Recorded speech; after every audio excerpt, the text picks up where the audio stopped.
오늘 하나님의 말씀은 시편 111편 2절 한 절 말씀입니다. 할렐루야, 내가 정직한 자들의 모임과 회중 가운데에서 전심으로 여호와께 감사하리로다. 여호와께서 행하시는 일들이 크시오니 이를 즐거워하는 자들이 다 기리는도다.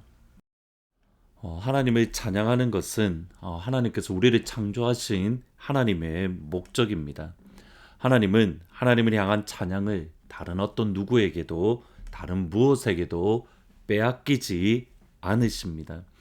예수님께서 예루살렘으로 올라가실 때에 사람들은 하나님을 큰 목소리로 찬양하고 또 하나님을 이름을 높였습니다.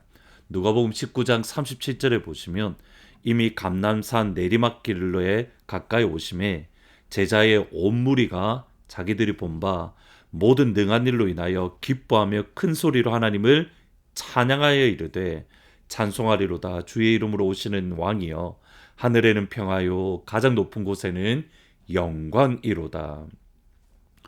예수님으로 인해 하나님의 이름이 높임을 받으셨습니다. 하나님을 찬양하고 왕이신 하나님을 높였습니다. 하늘에는 영광이요 가장 높은 곳에는 영광이라. 하나님을 찬양하는 이 모습을 싫어하고 무시하는 이들이 있었는데 바리새인들입니다. 예수님께서 예루살렘으로 들어오심으로 하나님을 찬양하는 수없이 많은 이들의 그 찬양을 듣기 싫었던 또는 외면하려 했던 바리새인들을 향하여 예수님이 이렇게 말합니다. 누가복음 19장 40절에 보시면 대답하여 이르시되 내가 너에게 말하노니 만약 이 사람들이 침묵하면 돌들이 소리를 지르리라. 이 사람들이 찬양하지 않으면 하나님은 돌들을 통해서 하나님은 찬양을 받으실 것이다. 이 정도로 하나님은 우리의 찬양을 기뻐하시고 우리의 찬양을 행복해 하시고 미소를 지으십니다. 그러기에 성도들의 모임에서 끊이지 말아야 하는 것이 찬양이고 이것이 바로 시편 기자의 고백입니다. 1절에 보시면 할렐루야, 내가 정직한 자들의 모임과 회중 가운데에서 전심으로 여호와께 감사하리로다. 정직한 자들의 모임, 정직한 자들의 회중 가운데에서 할렐루야, 전심으로 마음을 다해서 하나님께 감사합시다. 하나님께 찬양합시다. 여기 전심으로라는 단어를 좀 보실 필요가 있습니다. 전심이라는 말은 모든 마음을 다해서, 나의 속사람을 다해서, 나의 모든 영혼을 다해서 하나님을 찬양하고 하나님께 감사하자. 마태복음 23장 27절에 37절 이하에 보시면 예수께서 이르시되 내 마음을 다하고 목숨을 다하고 뜻을 다하여 주 너희 하나님을 하라 하셨으니 이것이 크고 첫째 되는 계명이요. 마음을 다하고 목숨을 다하고 뜻을 다해 하나님을 사랑하는 것, 이것이 바로 하나님을 찬양하는 찬양입니다. 박효진 장로님의 고백 강의 가운데에 장로님이 정말 노래를 못 부르신다고 합니다. 어렸을 때 약간 트라우마가 생겨서 이후로는 노래를 못 부르게 되었다라고 하는데 그래서 정말 음치라고 합니다. 근데 예수님을 만난 이후에 찬양이 너무 하고 싶은 겁니다. 하나님을 너무 찬양하고 싶은데 너무 음치다 보니까 찬양을 하지 못하는, 그래서 혼자 속으로만 찬양을 했는데 어느 날 너무 찬양이 하고 싶어서 이렇게 음치 치료학원, 그러니까 노래 학원에 다니셨다라고 합니다. 음치 치료학원에 가서 레벨의 테스트를 봤는데 결론은 뭐냐면 음치 치료 불가였다고 합니다. 그래도 하나님을 너무 찬양하고 싶은 마음이 그 속에 간절했다. 이것이 찬양입니다. 그냥 노래가 아닌 찬양입니다. 온 마음을 다해서, 온 영혼을 다해서 하나님을 사랑하고 그 사랑 안에서 흘러나오는 것이 다름 아닌 하나님을 향한 찬양. 온 마음으로 하나님을 사랑하는 것, 이것이 바로 성령 충만이다라고 성경은 말합니다. 그래서 에베소서와 골로새서에 보면 이렇게 말합니다. 술 취하지 말라, 이는 방탕한 것이 오직 성령으로 충만함을 받으라. 성령의 충만함을 받은 첫 번째 결과가 뭐냐면 시와 찬송과 신령한 노래들로 서로 화답하며 너희 마음으로 주께 노래하며 찬송하며.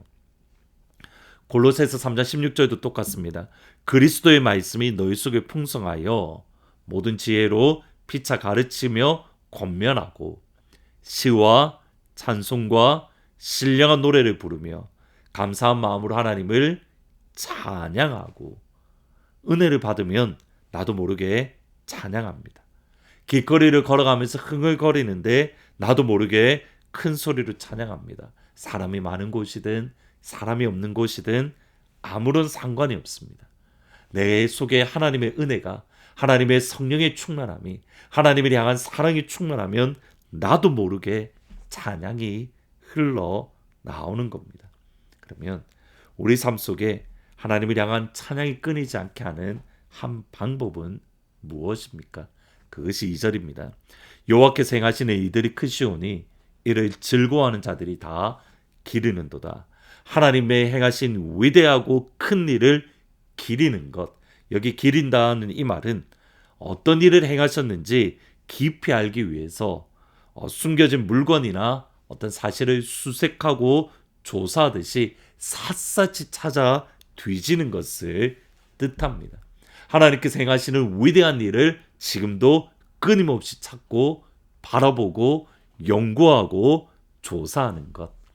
하나님은 지금도 일하고 계십니다. 예수님은 여전히 일하고 계십니다. 성령님은 여전히 일하고 계십니다. 그 하나님의 일하심을 바라본다면 우리는 찬양하는 자리에 설 수 있는 겁니다. 그리고 하나님이 행하신 가장 크고 위대한 일은 다름 아닌 예수님입니다. 이제 점점 크리스마스가 다가옵니다. 간단합니다. 예수님을 바라보면 찬양합니다. 예수님을 생각하면 찬양합니다. 예수님을 사랑하면 찬양합니다. 하나님이 행하신 위대한 일, 예수님, 그 예수님을 바라보고 사랑하고 묵상함으로 오늘 우리에게 찬양이 흘러넘쳐나는 귀한 하루가 되기를 주님의 이름으로 축원합니다. 아멘. 기도하십니다. 예수님, 하나님이 행하신 위대하신 일, 다른 무엇이 아닌 예수님을 바라보며 또 예수님을 사랑하며 예수님을 묵상하며 우리 가운데 찬양이 끊이지 않도록 축복하여 주옵소서. 예수님부터 시선이 조금만 벗어나도 찬양이 식어버립니다. 그러게 다시 한번 우리의 시선을 예수님께만 고정합니다. 그 예수님을 통해서 하나님의 큰 일을 바라보게 하시고, 그러므로 우리의 마음과 영혼에 하나님을 향한 노래, 하나님을 향한 찬양이 흘러넘쳐날 수 있도록 축복하여 주옵소서. 하나님, 예수님께서 은혜를 치료하십니다. 예수님께서 엔젤을 치유하십니다. 예수님께서 지형자매를 치유합니다. 예수님께서 백운재 집사님을 치유합니다. 예수님께서 이금래 권사님을 치유하십니다. 이번 주 목요일부터 유스스 리트릿이 있습니다. 이 시간을 통해서 우리 아이들이 예수님을 만나고 하나님을 경험할 수 있도록 축복하여 주옵소서. 예수님의 이름으로 기도합니다. 아멘. 예수님을 생각하고 예수님을 묵상함으로 찬양이 흘러넘쳐나는 복된 하루가 되기를 축복합니다. 오늘 저녁 8시에 월요 저녁 기도의 시간에 찾아뵙도록 하겠습니다. 우리 주님만 찬양합시다. 기뻐하